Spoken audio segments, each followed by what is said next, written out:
Assalamualaikum warahmatullahi wabarakatuh. Bismillahirrahmanirrahim. Nahmaduhu wa nusalli wa nusallim ala rasulihil karim, amma ba'd. Syukur Alhamdulillah kita dapat bertemu pada hari ini. Hari ini saya nak sentuh tentang buruk sangka dan mencari kesalahan orang lain. Dalam surah Al-Hujurat ayat 12 Allah Subhanahu wa taala berfirman, A'udzu billahi minasyaitonir rajim. Bismillahirrahmanirrahim. Ya ayyuhalladzina amanu ijtanibu katsiran minadh-dhann inna ba'dadh-dhanni itsm wa la tajassasu wa la yaghtab ba'dukum ba'dha ayuhibbu ahadukum an ya'kula lahma akhihi maitan fakarihtumuh wattaqullah innallaha tawwabur rahim. Sadaqallahul azim. Yang bermaksud, wahai mereka yang beriman, jauhilah daripada banyak berprasangka. Sesungguhnya sebahagian daripada prasangka itu dosa. Dan janganlah kamu mencari kesalahan orang lain.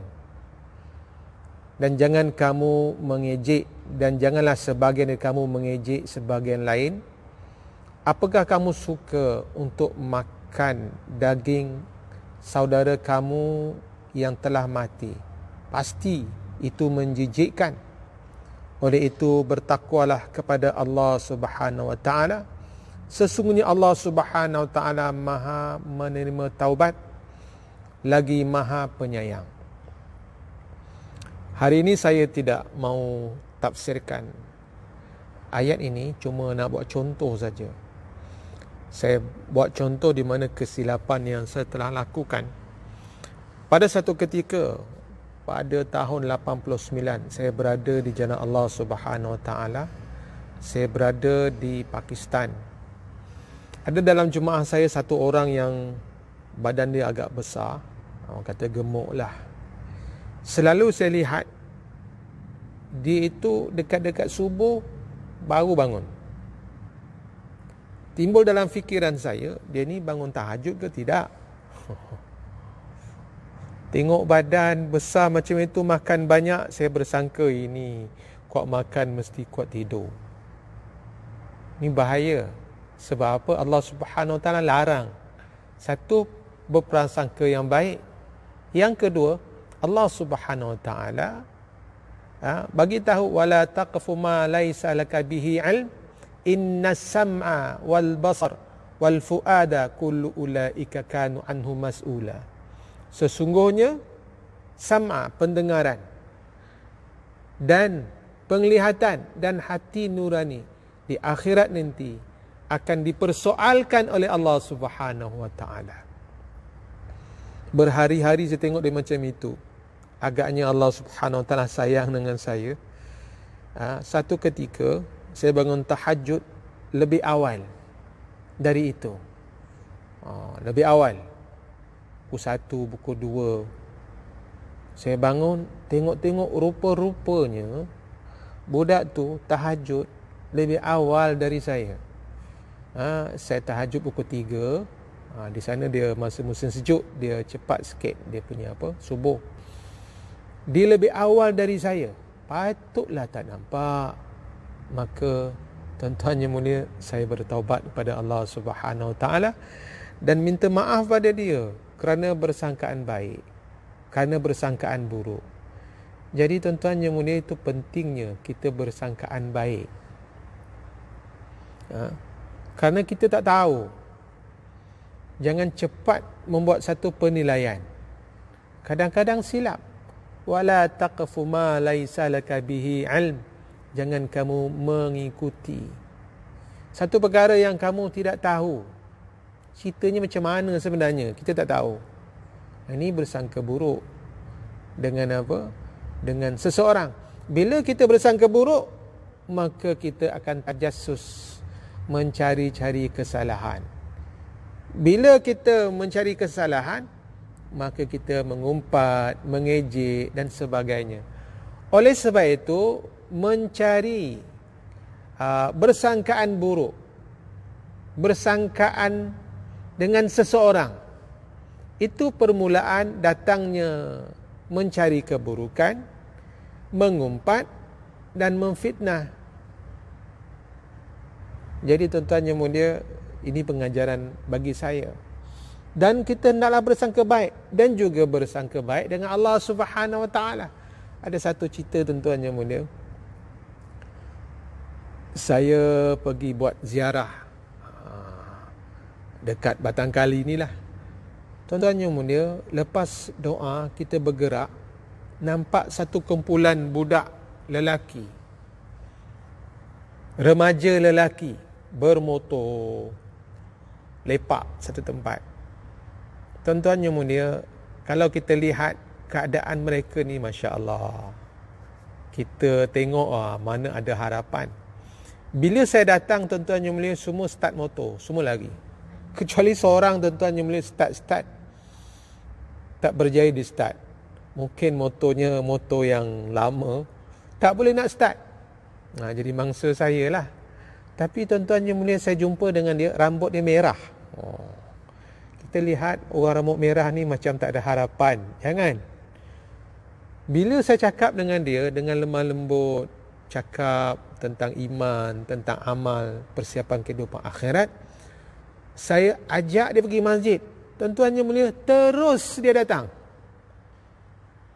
Kebanyakan orang, tuan-tuan yang mulia, akan beri alasan. Dia tidak, dia terus datang.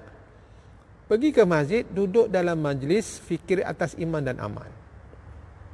Kemudian tuan-tuan yang mulia, lepas maghrib, saya ajak dia lagi. Nanti maghrib datang, nanti saya datang.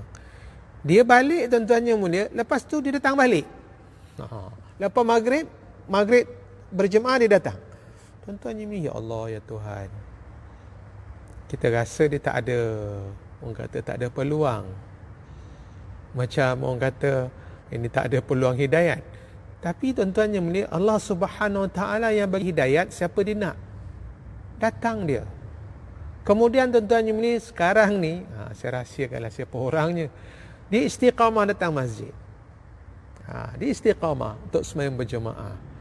Tuan-tuan yang mulia, kita bersangkaan baik dengan Allah Subhanahu Wa Taala. Pada masa lain, tuan-tuan yang mulia, saya menziarahi penduduk kampung ni dengan kawan saya. Jumpa satu orang, tuan-tuan yang mulia, bajunya lengan, tak ada lengan lah. Bila saya bercakap dengan dia, saya dengan bersangkaan baik. Ni orang mesti tak semayang lagi. Cakap-cakap, tuan-tuan yang mulia, ajak datang ke masjid. Tuan-tuan yang mulia, dia datang. Saya dengan motor, dia nak kereta dia. Biasa tuan-tuan yang mulia, kerap berlaku, dia orang naik kereta, saya naik motor, dia terus lari ke mana-mana. Dia tak. Dia terus datang, tuan-tuan yang mulia. Maka bila sampai ke masjid, dia nak saya beruduk. Saya tanya dia, dah semayang ke belum? Dia kata belum. Saya pun beruduk, jom kita uduk sama-sama. Saya lihat dia beruduk, tuan-tuan yang mulia, tak betul. Tak betul dia berwuduk. Saya kata budak ni memang tak tahu langsung agama. Last dia kata, saya Cina. Dia kata saya Cina, saya masih lagi Buddha, bukan Islam. Saya mau masuk Islam. Tuan-tuan yang mulia, di masjid inilah saya Islamkan dia. Bila tuan-tuan yang mulia? Pada Januari, Februari 2020 baru ni. Sebelum COVID-19. Maka tuan-tuan yang mulia, Islamkan dia, kemudian semayang sama dia. Tuan-tuan yang mulia, kalau kita lihat baju dia, seluar dia, dia prima facie ataupun dia punya luaran dia, macam tak ada harapan. Mungkin oleh kerana kita bersangkaan baik, sebenarnya Allah Subhanahu Wa Taala nak jadikan saya sebab dengan kawan saya, jadikan sebab untuk dia masuk Islam. Oleh sebab itu, tuan-tuan yang mulia, kita jangan terus menghukumlah. Menghukum penderma, ini mesti gunakan duit orang ramai. Duit orang ramai dapat 5 juta, ataupun dapat 2 juta dibelanjakan 500 ribu saja. Jangan bersangkaan begitu. Boleh berhati-hati, tetapi bukan bersangkaan buruk. Nanti kalau kita lakukan begini, kita akan menyesal. Menyesal di mana? Di dunia dan di akhirat. Oleh sebab itu, kalau kita hilangkan sangkaan buruk pada sahabat-sahabat kita yang Islam, maka datang kasih sayang.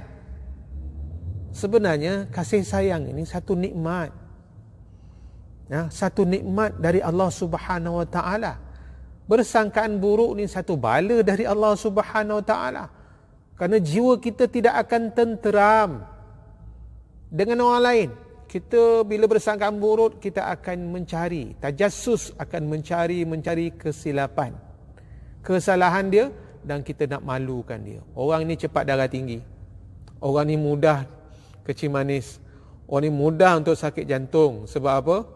Darah dia, dia punya jantung dia sentiasa meluap-luap, ingin mencari keburukan orang lain, ingin memfitnah orang lain. Oleh sebab itu, saya dan tuan-tuan, kita bertaubat kepada Allah Subhanahu Wa Taala. Kita bertakwa pada Allah Subhanahu Wa Taala. Dalam akhir ayat ni, Allah Subhanahu Wa Taala kata, wattaqullah. Takutlah pada Allah Subhanahu Wa Taala. Bertakwalah pada Allah Subhanahu Wa Taala. Innallaha tawwabur rahim. Sesungguhnya Allah Subhanahu Wa Taala itu penerima taubat. Pasti Allah Subhanahu Wa Taala terima taubat kita, dan Allah Subhanahu Wa Taala Maha Pengasih. Dan kita minta maaf pada orang yang kita sangka buruk. Tuan-tuan yang mulia, jangan malu untuk minta maaf. Jangan malu. Bila kita malu untuk minta maaf, itu kibir ada dalam jiwa kita. Kita ada sifat syaitan, sifat iblis, kerana takabur. Oleh sebab itu, mari sama-sama kita amalkan apa yang saya baca, walaupun bukan tafsir, dia sekadar menceritakan betapa benarnya apa yang Allah Subhanahu Wa Taala katakan. Jauhi sangka buruk. Jangan cari kesalahan. Jangan mengejek. Kalau kita telah lakukan, taubat pada Allah Subhanahu Wa Taala. Kenapa? Inna sam'a wal basara wal fuad. Semua itu, penglihatan, pendengaran, hati kita akan disoal nanti. Wallahu alam. Subhanallah bihamdi, subhanakallahumma bihamdika, asyhadu an la ilaha illa anta, astaghfiruka wa atubu ilaik. Wassalamualaikum warahmatullahi ta'ala wabarakatuh.